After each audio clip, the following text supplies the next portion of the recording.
Coming to you from sunny California and the Great White North. Get ready. We are breaking down the obstacles on the Armchair Ninja Podcast.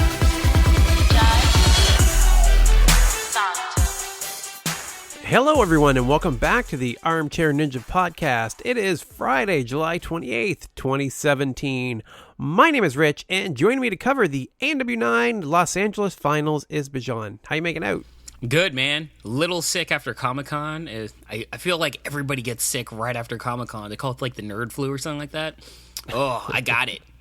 All those unwashed masses and you're shaking everybody's hands, or what's the deal?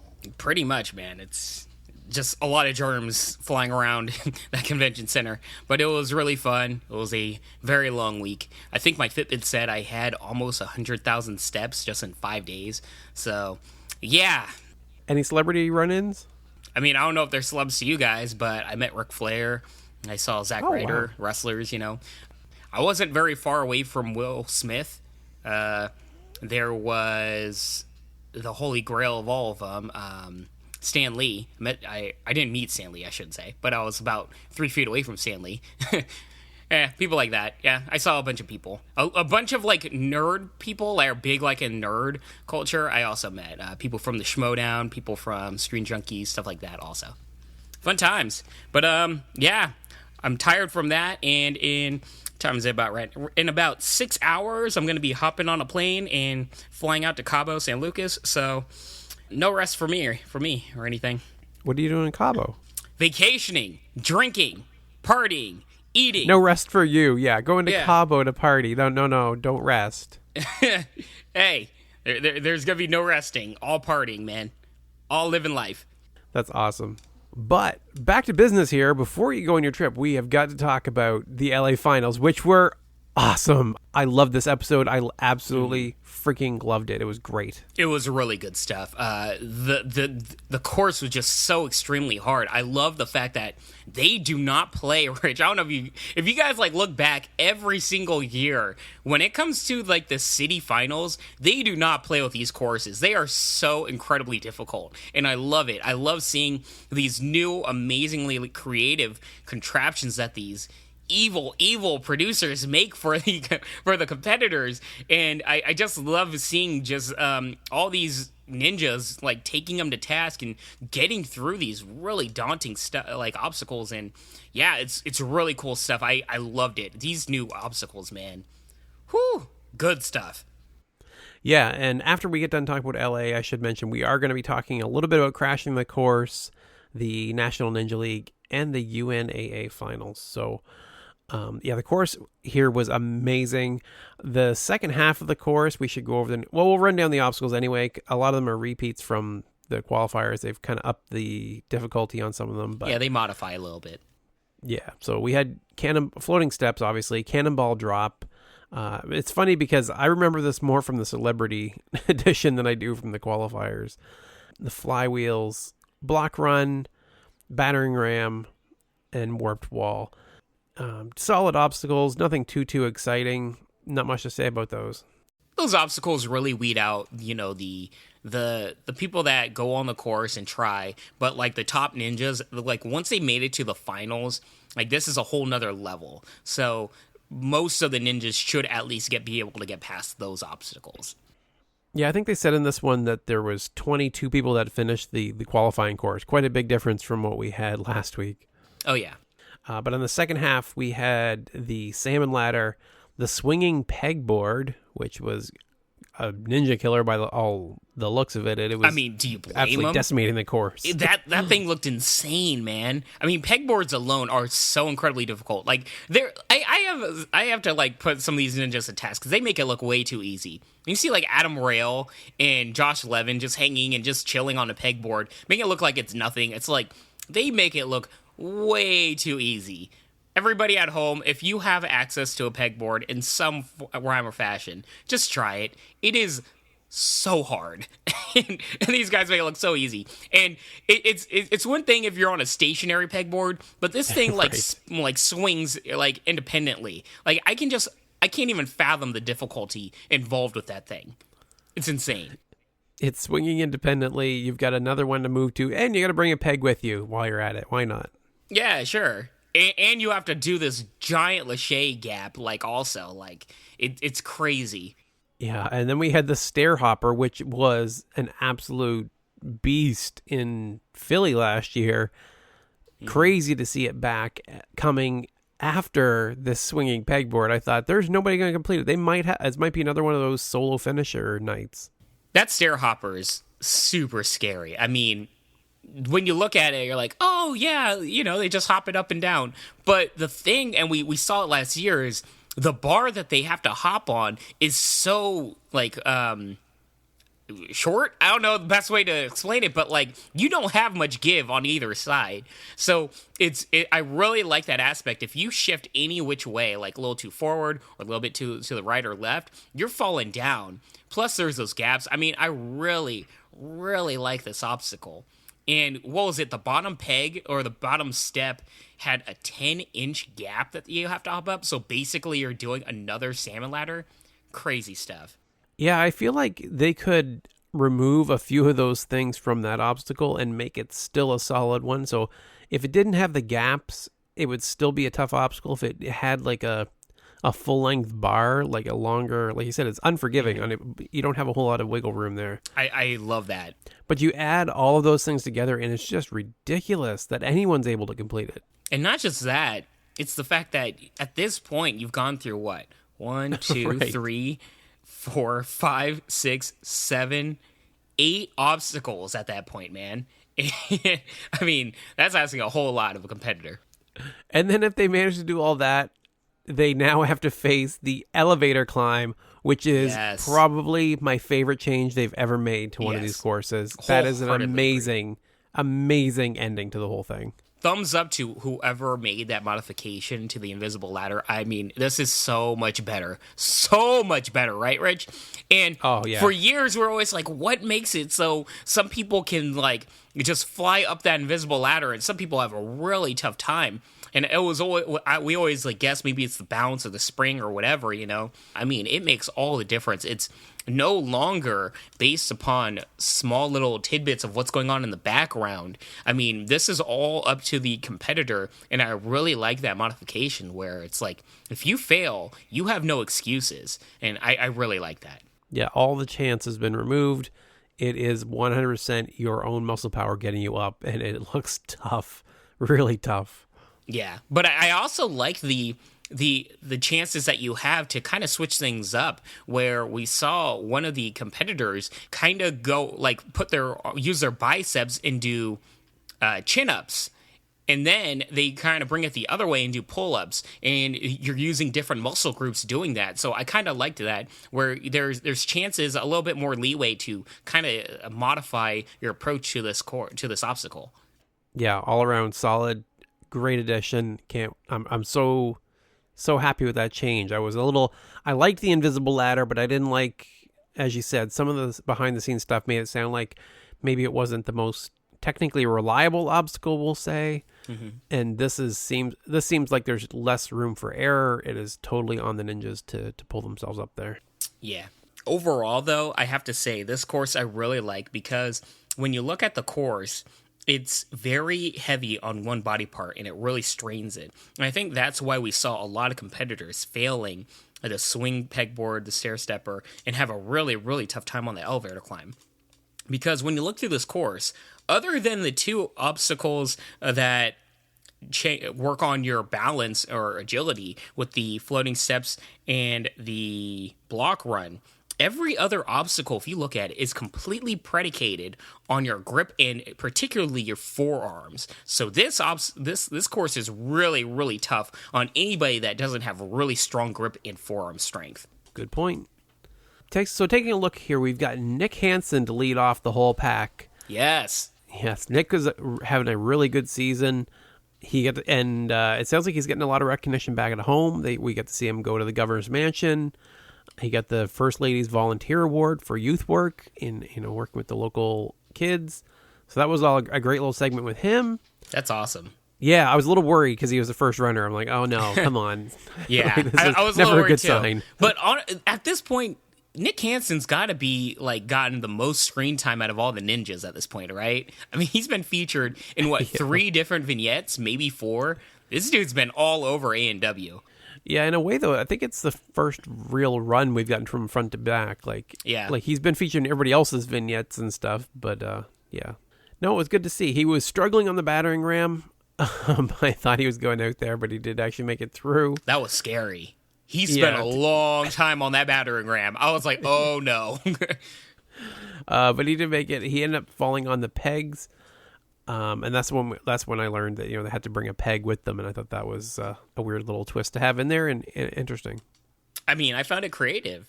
Anything to switch things up, I like it. So we're already looking at fast forwards here. One of them I wanted to note was Benjamin Humphreys, if you remember from the qualifiers. He was the hairstylist with his brother on the sidelines. He made it to the pegboards as well. So it looks like we're going to be seeing him in Vegas, which is cool. Yeah, I'm happy about that because he had a really cool story, and that guy has a lot of promise. Yeah, for sure. And then we had one of our favorite female ninjas, Natalie Duran, take the course. Woot woot. I love the little kick that she does hopping onto the course. Yeah. Just brimming with energy. I love that. Yeah, she is all personality. It showed her sneaking into the Golden Globes and Emmys and stuff. That was a cute little segment. She snuck into Celebrity Apprentice like half the season, so she's sneaking in everything. She's popping up everywhere. She took a little stumble on the steps. I was really worried for a second there, but she did make it through. She looked really strong on the flywheel. She looked really, really good coming off of there. She looked great, man. She missed the first battering ram, though. I thought she was going to get her redemption. I really did think she was going to hit her buzzer, and unfortunately she didn't manage to catch the first battering ram. Yeah, that was crazy because that was very anticlimactic. I mean, if you just blink, you miss it. You're like, what just happened? She just completely jumped a little too forward rather than up, and I don't know. That was pretty shocking for me. I've never really seen Natalie Duran have much of a weakness when it came to trampolines. Maybe I'm wrong. I have to look back at her past performances, but that shocked me. And in many ways, I think it shocked her too. So it might have just been a lapse in judgment or something like that. Yeah, it must be so tough, right? We had her on the show and we were asking her about the battering ram and everything. Like, it must be so hard when you've already filmed all this, right? They already know the results, and so she didn't make it through, unfortunately. That really sucks. I mean, for one thing, the nice part about this whole women's, going on to the finals with the top results or whatever, is when we look at the 2 top finalists, they're both complete newbies. They're not big name female ninjas. And if this was the case last year, most likely Zanique and the other lady that made it onto the finals probably would be overlooked for somebody with a higher profile name, maybe like Natalie Duran. So there's two arguments for it. I mean, it really sucks that we don't get Natalie Duran, but it's cool by the fact that we got 2 top tier female ninjas that went the furthest moving on to the finals. Yep. So it's working. Nope, not talking about it on the show anymore. Moving on, we had Anthony Trucks get fast forwarded. We really get a lot of fast forwards early on here. He went out on the battering ram. He was the big guy, if you remember, from the qualifiers. Very exciting guy to watch run. Kind of went out where I had predicted watching the original qualifiers, and he had somehow managed to push through then, but wasn't able to do it the second time around. Yeah, and what's interesting now that it reminds me is, the first episodes we always get all the stories, all the competitors that are being introduced to you that you might not know as well but have interesting stories. When it comes to the city finals, this is where they go into high gear. This is when they get serious. This is when you see more of the more focused and high-tier ninjas doing what they like to do, and we actually get to see them in top form. So I really appreciate that. We still get some stories, but if you've noticed, the vignette toll is way, way down. And when we do get them, they're much more focused and smaller, shorter, I guess you could say. And I just love when it comes to the city finals, you can just tell these are a lot more focused and tighter edited episodes, and I really like that. Yeah, city finals are really good. Definitely enjoy them. Speaking of top tier ninjas, one that you don't typically think of, Jackson Meyer took the course, the Ninja Scout, and he surprised me. Yeah, well, I mean, I kind of got a hint of that last season with him. Once, you realize that once, if you ignore the Ninja Scout uniform, he's actually pretty good, even though he's a big, solid guy. If he had more personality again this time, he was pop locking. He was a street performer, I guess. I mean, where did that come from? I had no idea. He's catching animals. He's an app developer. He's got like all this weird backstory, kind of a whole mess of different things. Yeah. He's got a lot of personality. As you said, Rich, he's just a guy that kind of just goes in the background. Like, you overlook him. You always know he comes to compete. He always feels to me like a competitor that always makes it to Vegas, but he's not a competitor that I see necessarily going to like Siege 3 and stuff like that. I don't know. He's he definitely shocked me this episode. He did way better than I even figured he'd do. He was really solid through the course. He did struggle on the transition a little bit. He missed on the first swing on the pegboard, but he did get it. And he ended up falling on the big transition on the stair hopper. He was trying to kind of go from the very... Like, I get trying to skip that bottom part, but he tried to go from, like, the very back of the section above it. Like, just kind of trying to go way too far. Yeah. And he didn't have enough grip strength left to manage that. Yeah, there's a lot of force going down on your hands if you're trying to make that gap. And at that point, his forms must have been just completely gassed. Not to mention, he's like a bigger dude, too. So he's holding up a lot of body weight. There's just a lot of things going against him to try to do that type of transition. Yeah, but he definitely did really well. I'm glad they featured him because he's really strong. And I feel like we need to give him a little more credit for how good he is at this. Oh, yeah. Completely agree. With that said, next year, I'm probably going to overlook him again. Shame yeah, on we'll me. totally forget. By the time it comes around, it will be totally have forgotten about him again. Jackson Meyer, just beat that in your head. Jackson Meyer, Ninja Scout, very good guy. Mm-hmm. Very memorable ninja right up after that. Kevin Bull. I was shocked he's going this early in the episode. I got really worried about him. Did you? Not really. I guess they kind of brought him in progress. I feel like if he fell, they would have hyped it maybe a little more. I don't know. I just kind of figured they wanted to kind of show him off a little bit. He had some time in the qualifier, so I'm like, yeah, we got to show Kevin Bull. Everybody loves Kevin Bull. Not just that. I mean, in a way, I like the editing because it does give good pacing. You've got a mix of you see a newer ninja followed by a really well-known ninja. I mean, you got Natalie Duran in the beginning, got Kevin Bull following a little bit after that, and you just progress slowly through the episode. If you notice, they spaced out a lot of the bigger ninjas throughout the entire episode. So that was cool. Yeah, it was good. It was good. Like I said, overall great episode. I thought everything about it was good. Mm-hmm. But Kevin did beat the pegboard, and he managed to skip the bottom, similar to what Jackson had been trying to do. But he fell shortly after that. He wasn't actually able to complete the stair hopper, but definitely good enough to move on to Vegas. Yeah, not just that. Those kids with alopecia that's always on the sideline with him. I mean, I love those kids so much. The excitement that they have every time he runs is just infectious. And I'm just so happy they're having a good time. He's there for them, And Kevin Bowles, he just seems like such a great guy. And, I really wanted him to get up that, just complete the course for them. In many ways, I just wanted the kids to have that moment with him. But, hey, maybe it'll happen in Vegas. Maybe. We will see. There is no kid more excited on the sidelines than the next woman's know where you're going with that. Yannick Lovett, son, just Flips flipping on the days. sidelines again. That kid is amazing. I love that guy. He's so fun to watch. Yeah, it's amazing. How does he not get dizzy? He's just flipping over and over again. That's just what he does. Like, he's just flipping and flipping and flipping. He's just trying to root on his mom. There's a genuineness to it that I just really, really like. Yeah. If that kid does not grow up to be a gymnast, I'm going to be very upset. It's just that kid lives to be doing flips. Oh, she came close. When she went down the cannonball, oh, jeez. I thought, is she going to fall early after having such an amazing run? That would have been brutal, right? I wasn't too scared, but man, if that would have happened, that would have been awful. Yeah, I was catching my breath with her on the battering ram because I was just just wanted her to get through. I really wanted her to beat that warped wall this time. It was because where she had struggled last time. Mm-hmm. It was nice that she got to try another attempt, but she missed all three attempts again. It was I was right there. I really was rooting for her. And they even showed her training on the warp wall, like, Well, this is after the thing. This is the thing, Rich.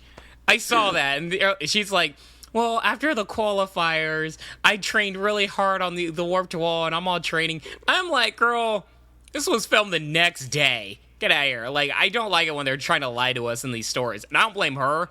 It's definitely the editors. Like, right. I get it. You know, there's a spanning apart, but it's like, come on. So I was really worried for her with the warped wall because she trained on a 14 warped wall before this, and she never got a chance to really train on a 14 and a half foot warped wall. So she just have to, like, just tough it out and go, like, harder. And some people adjust, you know?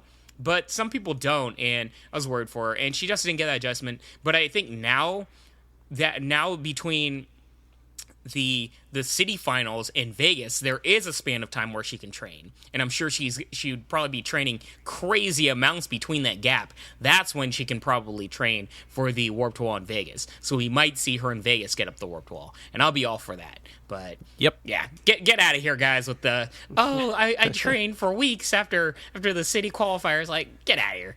Yeah, stop it. I'll say this, though. I'm really happy she made it to Vegas because she's amazing. And didn't you say, Rich, she had, like, the highest, like, most viewed breakout star performance and run on YouTube and everything? When we looked at the views, when we looked at the number of downloads on YouTube, or views on YouTube, when we looked at the number of views on YouTube, she had the most. She was approaching 1 million. Like, she really was. She really hit a spot with people. That's awesome, man, because, like, her story and her run were both just mesmerizing. So she deserves all of it. Yeah. Do you ever get disappointed when you see a fast forward coming up and you're like, and, you know, while we were away, and you're like, no, not them. I didn't want to see them fast forwarded. We had Tiana Weberly come up on the fast forwards at this point. I was like, no. It's rough, man. I'm not as upset about Tiana as maybe somebody else that was skipped this episode, but yeah, that one was a little hard. No, I wasn't even so much that because of the fact we didn't get to see her run. It was more because, like, no, that means she's not be going to Vegas. Oh, gotcha. Well, it didn't really spoil me, but yeah, I mean, well, it wasn't much of a time. I mean, I saw her fail immediately because it was fast forwarded, but yeah. Right. I guess I didn't know at that point, but I had a really bad feeling when I saw her fall on the battering ram. I was like, oh, that might not be enough. You know, Rich, I feel like Tiana's going to be one of those competitors that we've seen a few other ones, like Carson Williams and stuff, where I feel like she's going to always do, like, stand out a lot more and do better on Team Ninja Warrior rather than American Ninja Warrior. She'll do well in ANW, but I think the show that she's always going to shine on is TNW. No, Tiana's great, and I think she'll do great on ANW, and we'll see her again next year for sure. After her, Gabe Hurtado. I was so happy to see Gabe get his due. Yeah, just I'm so glad. You know, we saw a theme that we referenced a few episodes ago, where each episode of this show, they call back to previous years, and we get more of a continuation of their stories. And I really like the fact that we got to see what happened with Gabe Hurtado's family and everything after the fire, and they called back to it and they gave us an update. I mean, that was really cool. And I mean, for anybody that remember his story, I mean, it was really heartbreaking. Yeah, it was. And even before that, I always think back to the first time I saw him was when we did one of our videos of the week, and we saw him absolutely destroy a course, like in a way I had never seen anyone do it, and I was so excited to see him on the show and doing what we had seen him do in a local competition, right? It like was a National Ninja League or a Video of the Week. I can't remember which one it was, but I just remember seeing him like plow through a salmon ladder like no one I'd ever seen, and I thought, Gabe is freaking amazing, and I just like watching his progress and watching him come to into his own here. So this was the run of the night for me. I was beside myself through this whole run. I was yelling at the screen, just freaking out. The whole bandana thing, I thought they overplayed it a bit, to be honest. It's a little cheesy. I mean, it's tough because it's not like he makes it cheesy, but you know, Akbar and Matt make it a little cheesy.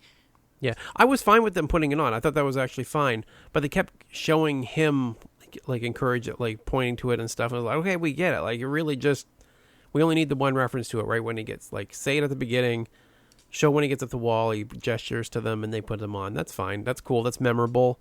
You can mention the ninja with the bandanas, and now it kind of stands out a little bit. But yeah, besides that, putting that aside, 100%, he beats the pegboards. He went all the way to the bottom of the stair hopper. So we had seen people skipping over it. He went all the way to the bottom and then back up. Mm-hmm. And it was that elevator climb that was absolutely just, I don't know. It has that same feel with the invisible ladder where you're just trying to will them up. It is such a long struggle. You can just, it is a perfect obstacle to finish it with, where you can just root them on, and you can see the pain, and you see them trying to push through. And like you said, they can change up techniques. You see them throwing everything they have at it. Yeah. I just think that is a perfect end to the course. Not just that. I mean, it's, I don't even know what to say on top of that, where it's just like, you sum it up so perfectly, and it's so much of just the final energy drain. It's the obstacle where you can just see the competitor give whatever else they have, the last amount of energy they have, all into it. It's not an obstacle where it's all about this crazy technique or they have to watch what they're doing or anything like that. It's just sheer will. Get yourself up it. Just do whatever you can. Get yourself up it, and we see the pain, the determination, the emotion, everything involved right on their faces while they're doing it. It's really something. And yeah, perfect crescendo in a way to this crazy journey of the city qualifiers and finals. And yeah, I really wanted this guy to complete it, but at least we know he's going to Vegas, and more importantly, I'm glad to see that him and his family are doing well. They got their feet under them, and they're doing quite well. Yeah, well said. Well said. Speaking of being excited, how excited were you to see Charlie Andrews take the course? Oh my God. You have no idea, dude. I was freaking out. I was so happy and excited. Dude, this episode, we have the College Ninja Warrior champion running. And then we find out that, well, is he next up? Who? What? Josh? Charlie Andrews. Yeah, he's the next one. Okay, so I'm just going to get into it then. Like, we find out that him and Josh are, like, childhood buddies. Of course they are. Of course. The two biggest nerds on the entire show. Next level, like, rock climbers. Like, just trumping up any, like, misconception that you have against, like, a nerd bookworm. Like, I love these guys so much. Oh, I was so happy to see him. Wearing his MIT shirt, repping hard, killing the course. This guy is a stud. This guy very much is, like, full-on likely to be the next breakout rookie star, just like Josh Levin was last year. I am really high up on this guy. Do not be shocked if this guy goes deep into Vegas finals. I can't say enough about this guy. I'm excited. I'm really, really excited about Charlie Andrews. Yeah, I thought it was funny because sometimes it's hard to tell, right? They play people up as friends of ninjas and things like that, kind of tying them together.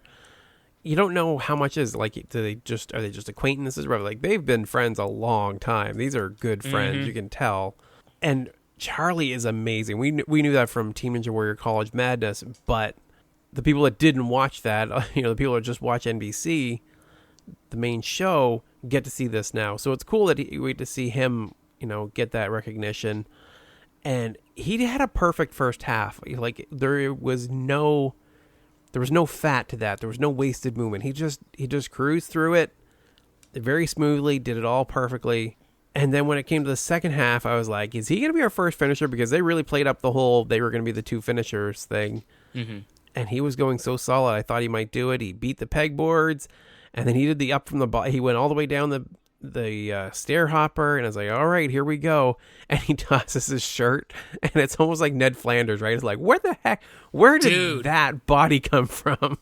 I was so stunned. I was like, this dude is jacked. Like, this guy's got an 8-pack, and where you would never guess it, because this guy looks like just a lanky, like, whatever dude.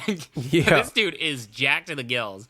I don't know. I like the dynamic, by the way, where if you look at Josh Levin, he's more of a short, stocky type of rock climber. And then Right. you have Charlie Andrews, who's like this lanky rock climber. And neither of them look like championship level rock climbers, but they're just beast mode level. It's really different. It's really interesting how they look and how they compete. Yeah, but Charlie definitely competes. He beat the elevator climb. He was the first one to do it. Gets the palm run of the night right in the middle of the episode, which is always a good thing. Mm-hmm. It was just great. I was like, what's next? Let's go. Let's see. Does Josh? For a while there, I thought maybe it was going to be him and Josh as the two finishers. Oh, it could be. I mean, but I was just so happy for him. You could see, just like Josh Levin last year, I always say these competitors that grow up watching Ninja Warrior and their training for years and years. I mean, this is the next generation, and just like Josh Levin, this isn't a guy that he's trying. Like, it's his first year on ANW, but he knows Ninja Warrior obstacles. He's been training for this for a while, and that's why I wouldn't be shocked if he completes stage 1, stage 2, and maybe in stage 3. I see this guy going far in Vegas because he just has that coolness and chill with it. He definitely keeps calm under the obstacles. Although, I don't know if you noticed, he looked very nervous going through all the obstacles. He looked nervous, but he kept his calm and cool while actually doing them. But one also thing that I liked is they have pyrotechnics at the top of that elevator climb, Rich, and I don't know, big fan of that. That is dope. They were if you make it to the top of that elevator climb, you deserve pyrotechnics. That's all I'll say. I didn't even notice that. Yeah, that's interesting. Dude, it's a cool shot. It is a really cool shot because when they always call back years after this, they're always going to play back these videos or snippets of these competitors hitting that buzzer, and now they've got all these fireworks behind them and stuff. Dope. All right, next up on the course we had Rebecca Bonilla, who was fantastic. We were told to watch for her, and now I know why, because she did awesome. She was not on my radar, and boy, this was a stunner. I mean, oh my God. Where did this girl come from, man? Yeah, now I remember who it was. Thomas, when we covered the qualifiers, because she was a fast forward in the qualifiers, he's like, you don't want to mention Rebecca Bonilla because she is really strong and really good.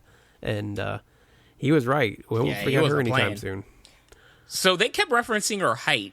How tall is she again? I think they said 5'3". She was a little taller than like Casey and some of the other shorter women, but yeah, she's still down in that range. Yeah, she's still shorter, but I really liked, first of all, the video was awesome. It really showed off her personality, her quirkiness, and how much she just always finds different things to train on. I really like that. It alluded a lot and showed off, like, hey, this girl adapts to different situations. She's just not going to just see a new obstacle and be like, oh, what do I do? It's like, nah, she's got this. And, man, just like Casey, she was just flying through this course and giving it her all and adapting to everything, not letting her height be any factor whatsoever. It was awesome. Yeah, she was fast through the flywheels. Like, she didn't slow down, because that was my worry, was like, her kip-ups, man. Holy man. The size of her. I thought it was going to take a few swings for her to get up to speed for the flywheels, and instead she just plows through those. She beat the battering ram, which I would think would be really hard if you've got shorter arms. Mm-hmm. And she was our 7th woman up the wall, and I am officially done counting. And I think we all should be at this point. Yeah. It is just another obstacle that a lot of women have beaten now, and let's just move on from that. But she ended up falling on the pegboards, but she did so well. She is going to Vegas, as we mentioned earlier. Rebecca Bonilla, remember that name, and we will see how she does in stage 1. Yeah, super high up on her. Wish her all the best. I'm excited to see what she does in Vegas. Really excited. That was a really, I was just stunned watching her. She made, the obstacles she completed, she made it look so easy. Next up, a couple of notable fast forwards. Alan Keneally went out on the battering ram. No, that was a bummer. Brutal, too, because he fell like that in the qualifiers, so... I mean, that battering ram is not easy if you're a bigger dude, so I don't blame him, but it sucks. Next up, Brian Wilczewski, Mr. Fast Forward, went out on the stair hopper, so he did really well. He will be going to Vegas. Yeah, that hair. Whew. Yeah, where did that come from? That seemed different. I have a feeling a lot of women don't mind. California will do that to you. And then we get to see Josh Levin. Yeah. Excited. It's a little excited, right? I had a good feeling about Josh Levin. This guy is so good. I really feel like this guy is going to be going really, really deep into the Vegas finals. And he's one of the people where I'm like, keep an eye out. He can win the whole thing.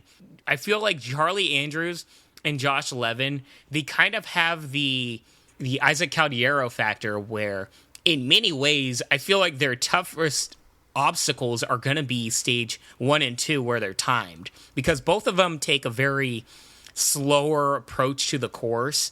But I feel like Josh Levin's going to just beast mode through stage 3.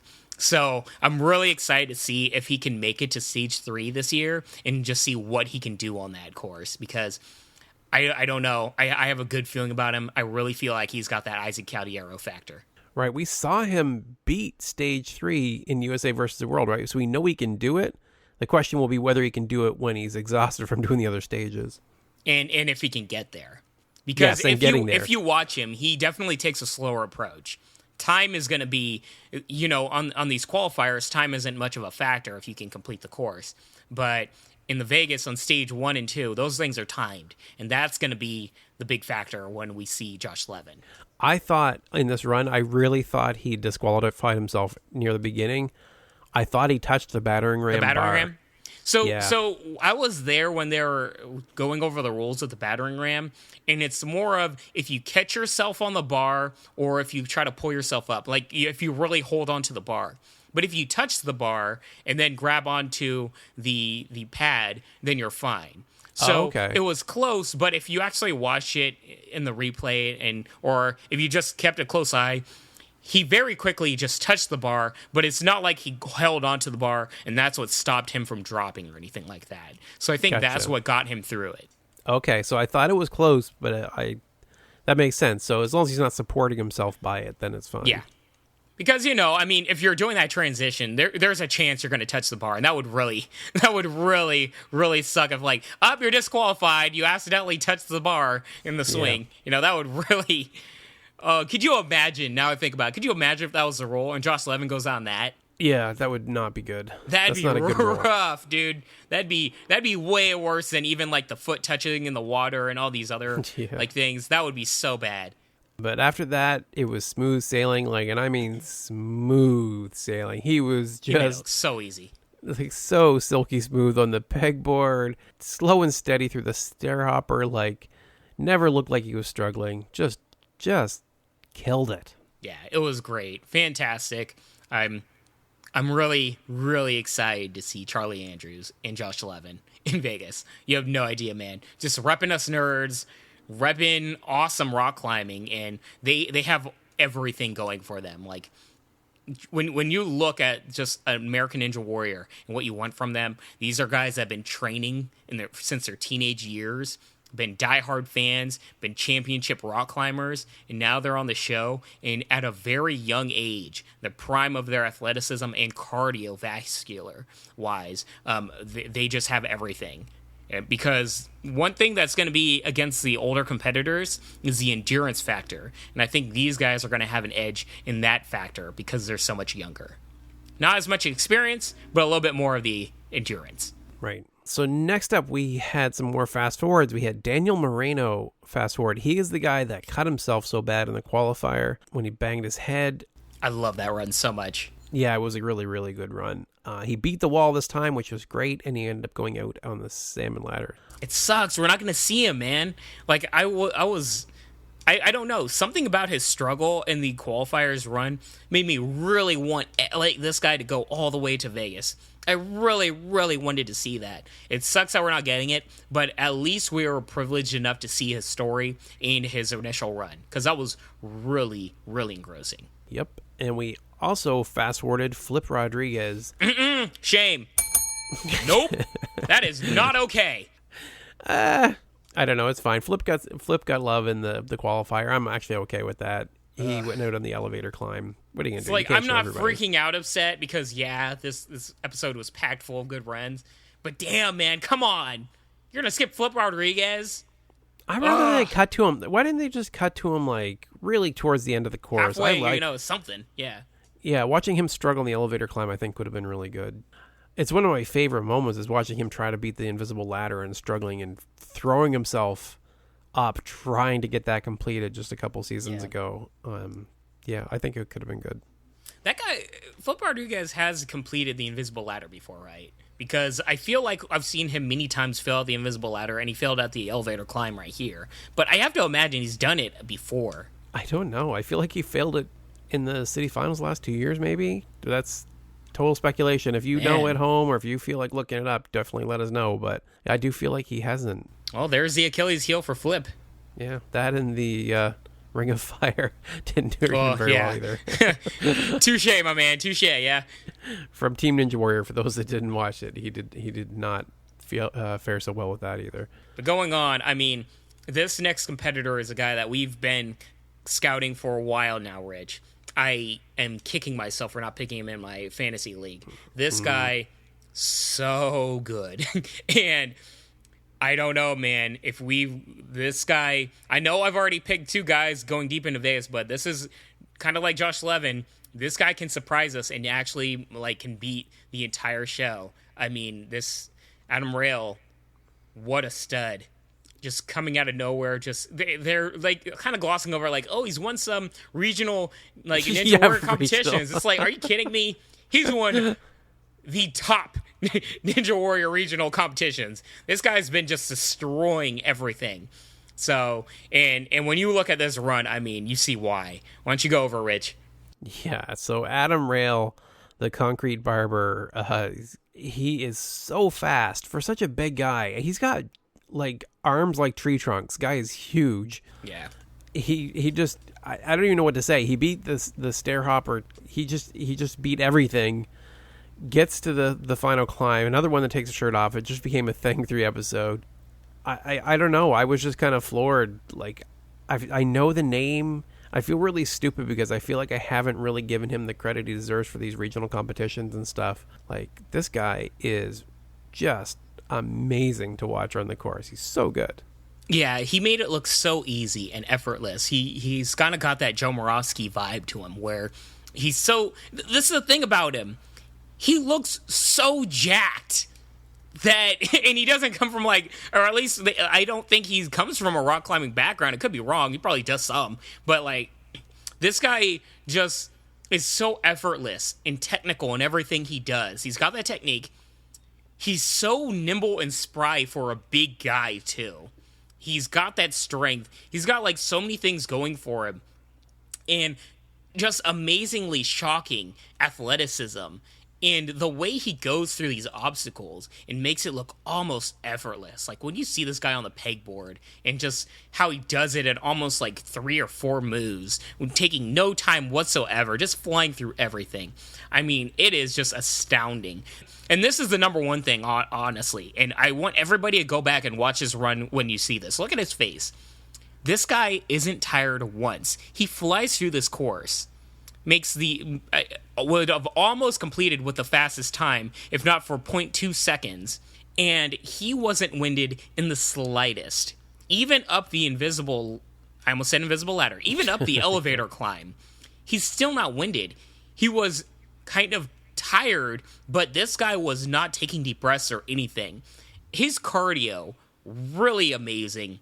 This guy, I am very high up on. I've yet to see any weakness in this guy, but Vegas is going to be the teller. I mean, I'm really curious to see how well this guy does. Don't be shocked, guys, if this guy wins the entire competition. We might be seeing another Jeff Britton type situation where a guy just comes out of nowhere under nobody's radar and just wins the whole thing. This guy's kind of on a radar for us that know how well he is. But I feel to the audience at home, they're still new on this guy. He's going to do some great things. And congratulations, Adam Rayl. Probably no shocker to anybody. He wins the Athletically Profound Run of the Night. Congratulations. Great stuff. Yeah, so good. And I totally agree. If I was going to pick anyone from this entire season to kind of come out of nowhere from most people's perspectives, I totally agree. Adam would be the one to do it. Mm-hmm. Next on the course, Sean Bryan, the Papal Ninja. who lives with brothers and priests. This was a surprise too. Well, not really. He isn't, right? We saw he did well last year, but he did really well in Team Ninja Warrior. We were really shocked at how he was one of the subs, right? He came in for, I don't remember who it was now, but when he came in, he did awesome. Like, there was no complaints because he was just killing it on the course. He's so good, but this is the thing, man. Sometimes a person's like gimmick or namesake or whatever kind of overshadows their talents, kind of like the Boy Scout. And in many ways, the Papal Ninja, I knew he was good. I knew he was good from Team Ninja Warrior. I would have never in my life, when you look at all the competitors that ran on this course, Josh Levin, freaking Flip Rodriguez, we got Kevin Bull, we have Adam Rayl. Would you have guessed there's any shot that the Papal Ninja would have gotten the top run of the night? I would have put him in the running, sure. I wouldn't have given this guy a chance, and I was stunned, but I was so happy. And this guy was so much on my radar because he really impressed the Team Ninja Warrior, but he really shocked me with this run in ANW. I mean, this guy's got some good stuff going for him. And he showed a lot of heart. If you notice, like, he had a little bumps and bruises in this run. It wasn't an easy thing for him. Yeah. You mentioned about Adam not seeming tired. He seemed tired from the beginning of the course. Yeah! That's the other thing. Like, how did he, what was it? After, like, the second obstacle, he's already breathing hard. I was like, oh, no. Is this guy sick or something? Because he was, like, coughing in his hands, too. I'm really curious about that. I think he was warming them up. It looks like it was cold there. Like, it's L.A. How cold could it possibly be? Everybody looked cold. It was probably, like, 70 degrees, freezing cold. Yeah. Oh, yeah, 7, yeah. Freezing. Freezing. Absolutely freezing. Yeah. So anyway, the PayPal Ninja is one of my new favorite Akbarisms because he's so money. I thought that was a good one. How'd it go? What did he say? He was calling him the PayPal Ninja because he's so money. Oh, boy. You missed that. Yeah, I wish I continued to miss that. That was painful. These dad jokes, dude. Oh, boy. Oh, that's a good one. I don't care what you say. I like that one. Oh, you go ahead and tell that to your daughters and hear the groans. Oh, they're used to it now. So yeah, he ended up with the fastest time. Go figure. Great run. 0.2 seconds, guys. Yeah, his gymnastics skills, which I didn't even realize, or maybe I just forgotten along the way, were very evident on the flywheels. Yeah. Worth mentioning because the guy darn near flew. Yeah, he was just killing the course. And big shout outs to him also, like getting a lot of the older priests and everything, also like working out and stuff. Yeah. I really like that. I like it when people motivate others to get healthier. That's cool. Yep. And then next we get to see David Campbell go out on the pegboards, putting himself in 15th place. See, I would have been upset that we didn't see this run, but at least we fast-forwarded it, and it played an interesting role in the story of the last run. And I don't know about you, Rich, but I was at the edge of my seat the entire run. And in many ways, I had mixed emotions. I was like, I want David Campbell to make it to Vegas, but I want Grant McCartney to go to Vegas also. And there's only one person that can get the final spot. I mean, I was going back and forth with my emotions, man. Yeah, I like that it seemed legit too, because I'm always reading too much into the production. I always try to take too much of it, and I feel like there was too much said and too much obvious around this that it did seem like that's how it ended up. Like, of all the things, they must have been drooling. Was like, oh my god, we have David Campbell in the bubble, and we have Grant about to run.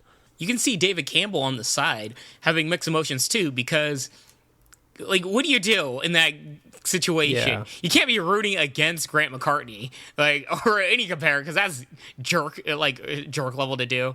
But at the same time, you're also terrified for yourself. So it's interesting seeing these emotions going over his head, where he's nervous, but also relieved in certain aspects and different things. Like, man, it was a flood of different emotions on your faces, and as you said, Rich, they're all genuine. And going into this run, I mean, how were you feeling? Because I was just, I wanted Grant to do well, but in many ways, I know it sounds awful, I want Grant to fall, to see David go to the Vegas, and I was just all over the place. I was a wreck, dude. I was rooting for Grant. I'll say it. I'll take a side. I'll say I was rooting for Grant, but I was definitely torn a bit too. I was like, it could go either way. I'm actually kind of okay with it going either way, but if I had to choose, I was hoping Grant would make it through. I was worried for him. I did note right off the bat, I'm like, I'm a little worried for him. Something's a little off here. He made it past the first half, and he just had to touch the pegboard to move on. And they noted that they stressed it a little too much. It was kind of making me nervous, that the fact that he had fallen on salmon ladders the last 2 years in Vegas. That was making me nervous, too. I was like, this guy's clearly going to make it to the salmon ladder, and he's either going to complete it and move on to Vegas, or he's falling at that obstacle. But there's no way he's falling before it. They're hyping it up too much. Well, I will say this, though. I was stunned that he didn't get up that salmon ladder. I thought he had it. I thought he had it. Once I saw him start going up, I was like, oh, no, he's got this. It's fine. He's going to move on. And then he fell on the top rung, like, of all places. Like, he's right there. He is, like, just reach out, and you're in Vegas. And he literally one rung, they said. One rung, and he's into Vegas. I mean, it doesn't get any worse than that. That's awful, man. But, I mean, the same could be said for David Campbell, because when he fell, he completed pretty much all of the swing pegboard. He just missed that lache, and he kind of bounced off the edge. So it's like, both guys were close calls. And I really feel bad that we don't get to see Grant. It was a ton of mixed emotions for me, because in many ways, as you said, Rich, it's kind of like I'm kind of like pulling myself away from the situation. I'm fine with whatever result, but it sucks because only one can make it through. And yeah, I feel for Grant, because that guy is so fun to see. I mean, he's got so much energy, charisma. He's such a fun presence. I like how he's trying to dumb down the dancing and be a little bit more focused. And did you notice, by the way, he really didn't want to dance at the top of that warped wall, but Akbar was trying so hard. Hey, Grant, please don't dance. Forget. And yeah, Grant's like, oh, okay, here you go, and moving on. I mean, Grant was like, nah, dude, I'm not doing the Running Man again or any of this stuff. I feel like sometimes a ninja's like all focus and they kind of like break him out of it. But it wasn't obnoxiously bad or anything. But if you guys watch back to it, you can tell Grant really did not want to dance. Akbar was just egging it on so bad too. Yeah, what do you do? So that means, when you stop and think about it, we're not so no Natalie Duran, no Grant McCartney, no Jake Murray. Who's gonna bring the party to Vegas? That's rough, man. There's only one left. Neil Craver is probably shaking in his boots, man, his golden boots. You better get something happening. But I will say this, there's always Brian Arnold from Team Party Time, so there's that too. There is. And I am very confident he's making it to Vegas. Before we go, just looking out to next week's episode, there's a few competitors that I just want to highlight that we can look forward to. And I don't really want to make guesstimations of how well they'll do and everything like that, but just some competitors that we're looking at next week that I'm really excited to see. We've got Daniel Gill, Thomas Stillings. I really feel like they're going to highlight both of them next week. And we also have Carson Williams. I'm really curious to see how well he does after his phenomenal appearances on Team Ninja Warrior. I really think we're going to get a lot of that guy. But number one, Rich, we better get him all the way. We even better get a vignette. We've got Nicholas Coleridge, the man, gonna get skipped the entire episode, and if it happens, you're gonna see me freak the heck out, everybody. Freak out. But Nicholas Coleridge, I'm really looking forward to that guy. He's another one, can go all the way. Yes, I wanted Thomas to get his full due because he was skipped over somewhat in the qualifier. Nicholas definitely needs some attention. I feel like they're due. They definitely need to get some attention. Oh, yeah. And don't sleep on Casey Catanzaro and Brent Stephenson. They're also in that episode, and that's going to be some fun stuff.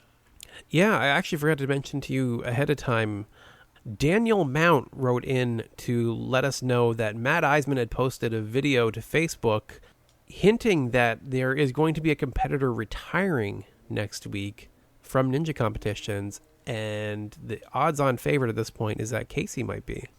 That's tough, but we heard a lot of rumblings back in January that she was at the WWE Performance Center, and I can see her moving on to perhaps having a career in. Well, I see that, but when you look at I follow WWE and wrestling, and I mean, the women in WWE are way bigger than Casey Catanzaro.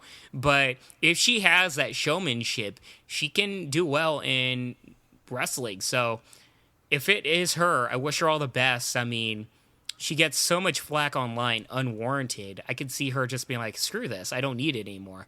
But, that's... we'll see next week. I mean, we're a week away. We'll see if it's her or somebody else. For all we know, it could be, I don't know, Tremaine Torch or whoever else. Like, that's, Redding. Yeah. So that's could be Brent Stevenson. Yeah. It could be.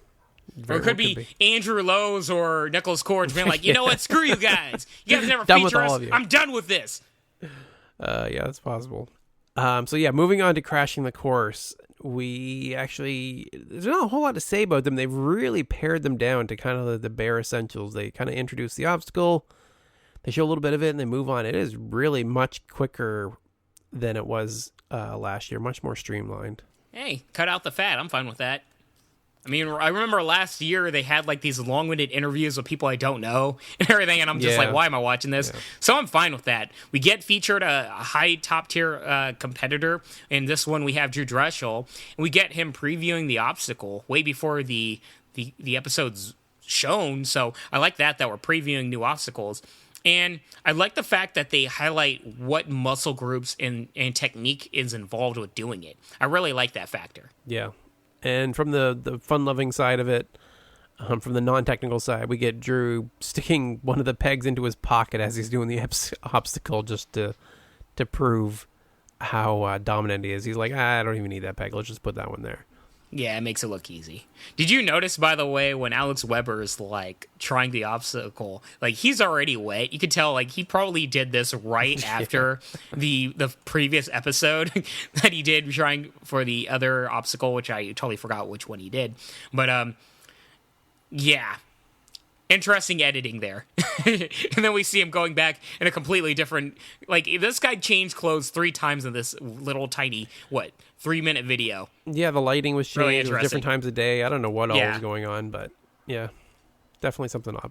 But, whatever. It's quick and easy. Definitely check them out. It'll be linked in the show notes. You can just, it's worth checking in. It's kind of cute. You need to see Drew kind of explain some of the technique, like you said. So it's definitely worth seeing. Yeah, number one is when we get to watch these, they come out before the next episode, and we get a preview of one of the Ninja Killers each week, and that's really cool. So moving on to the National Ninja League, there were competitions at both Apex Movement NorCal and Obstacle Warriors. Not a lot to say. We're not going to cover them in a lot of depth because we have so much that's already a long episode. I do want to shout out the top competitors from each, and I do want to mention Obstacle Warriors' course. I really like that particular one. There's lots of veterans falling on that one. Thomas Stillings, we saw Jake Murray, all struggling on the atomic books, which I've never seen before. Yeah, those atomic books look pretty difficult. They're kind of just like hanging from the ceiling, and we've seen, I guess, like holds like that before, where you can just imagine they're like squares and stuff. But there's a lot of them, and they're hanging in different like positions and angles and stuff. I mean, that's gonna be really hard to grab. So, I mean, this is not an easy course, man. Yeah, so we'll run down that one first. So at Obstacle Warriors, the top 3 women, we had Sarah Heeson in third. Second was Lauren Keene. And first was the legendary Flex Jessie Librack. Just beast moding everything. So for the men, we had in third Vincent Castronova. Second, Daniel Gill. And first was Austin Gray, who I don't recognize that name, but that might be one we have to watch for. Yeah, in both these competitions that we're covering, we had surprise first-place finishers that I think they have kind of a leg up being from training at the gym. Right. But it's always like an interesting surprise seeing these not well-known ninjas win competitions, and if we keep seeing their name pop up and up, like it kind of gets them on the radar. I mean, in many ways, last year we kept seeing Flex Librack and a few other ninjas, and that's where it really became predominant, where we're like, oh, we need to keep an eye out. Yeah, and these videos are a really great way to keep up and to just follow the ninjas in the off season. So we're still in the on season right now. We're still kind of in the heart of it, but even still, it's good to get an idea of how strong competitors like Adam Rayl are from seeing these local competitions. So moving over to Apex Movement NorCal. For the women, we had third, Crystal Freiermuth, second, Jerry Dorilio, and first, Anna Shoemaker, who we saw on Team Ninja Warrior.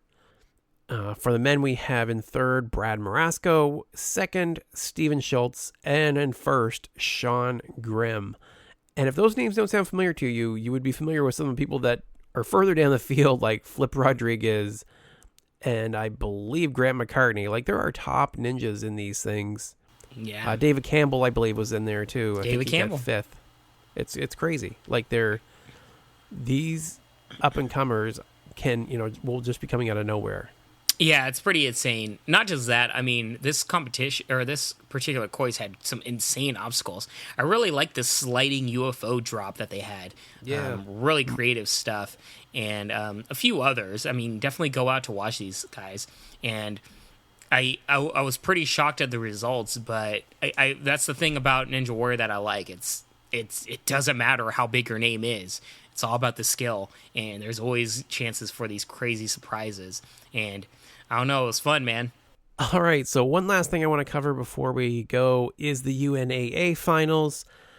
We had talked about it last week, and you can see some of these runs on their Facebook channel. So running down the results, for the women, we had in third place Melissa Anderson, in second place Barkley Stockett, and in first place Jessie Lebrecht. Crushing it. Yes. Huge shout out, by the way, to Barclay Stockett and Jessie Lebrecht, because they completed the entire course. And yes. that's some really cool stuff to see both women complete it. And Jessie Lebrecht got 10th place overall out of all finishers. I mean, massive accomplishment, big shout out, thumbs up. Yep, and for the men, we had in third Nicholas Fordney, in second Joe Moravsky, and in first our good friend Adam Rayl. Oh boy. Adam Rayl beast moding everything and winning all of UNAA with that. I mean, this guy is going to be a presence that we're going to be seeing for years. And Adam Rayl, guess how old he is, Rich? 24? 23 years old. So close. Yeah. This guy is young, though. Like, this guy isn't even in his physical prime yet. I mean, this guy is going to... Whew. I'm really high up on this guy. Good stuff that I'm seeing from him. And I really feel, by the way, for Daniel Gill, he was 1 second away from getting third place. Nicholas Fordney beat him by less than a second to get third place. All right. So, as a quick reminder, if you'd like to buy your own Atomic books or other climbing holds, you can buy them through us. If you go to our website, click on the link for Atomic Climbing Holds, use our discount code of podcast, you can save yourself 10%. And if you'd like to reach out to us, you can reach me as @NinjaPodcast on Instagram and Twitter. You can email me at rich@ninjapodcast.com. And Bijan, how can they reach you? Hit me up at Twitter and Instagram at Bijan151. That is BIJAN 151. All right, thank you all for listening, and I hope you have a fantastic week. When y'all listen to this, I'm going to be on a beach in Cabo drinking margaritas and cervezas. Living life. Love y'alls. Deuces.